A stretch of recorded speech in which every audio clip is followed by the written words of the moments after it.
считаю необходимым принять уже давно назревшее решение. Незамедлительно признать независимость и суверенитет Донецкой Народной Республики и Луганской Народной Республики. A grim sign of things to come. Russian President Vladimir Putin declaring overnight that Ukraine's breakaway Donetsk and Lugansk regions, collectively known as the Donbass, are now sovereign states recognized by Russia. Experts alleging that Putin's announcement, as well as recent Russian troop movements along the border, confirming Moscow's intentions to invade westwards. Essentially, this is about a kind of copy of 2014 when Russia illegally annexed Crimea, and now they are doing this now to a part of eastern Ukraine, which undermines even further the territorial integrity of this country. Likewise, Putin attempting to undermine the authorities in Kyiv, essentially calling for Ukrainian leadership to immediately surrender the state.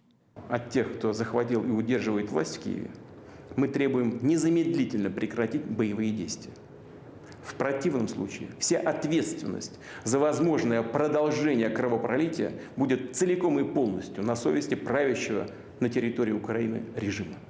Western powers then blasting Moscow on the international stage as forcing the world towards the brink of war, and the US, the UK, and the EU, among others, preparing to impose strict sanctions on Russia's growing economic network around the globe.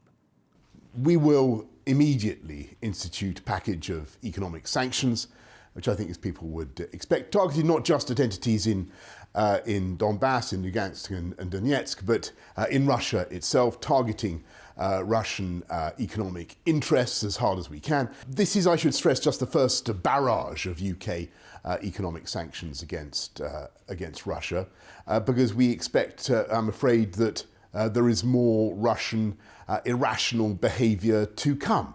That said, world leaders saying they're still holding out for diplomatic solutions.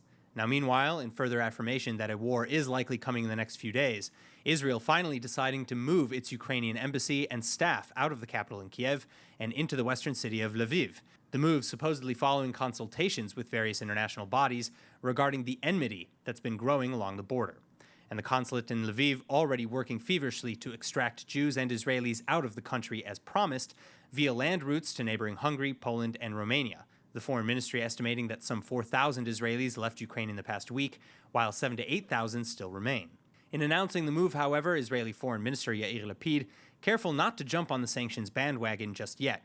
Lapid saying that Israel will continue with its wait-and-see approach. Still, this didn't stop Israeli Channel 12 News from misquoting Lapid as saying that Israel will support sanctions against Russia, a misquotation quickly picked up across the region, including in Russian-owned but Arabic-speaking media.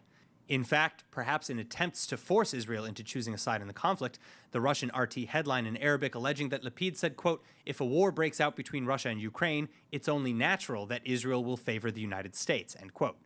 Again, though, to be clear, Israel has made no such promises or assertions on the record. ILTV Plus, your news from Israel and more 24/7. Start your free trial today. Subscribe at ILTV.tv and watch from any device. ILTV Plus, your news from Israel and more 24/7. Start your free trial today. Subscribe at ILTV.tv and watch from any device.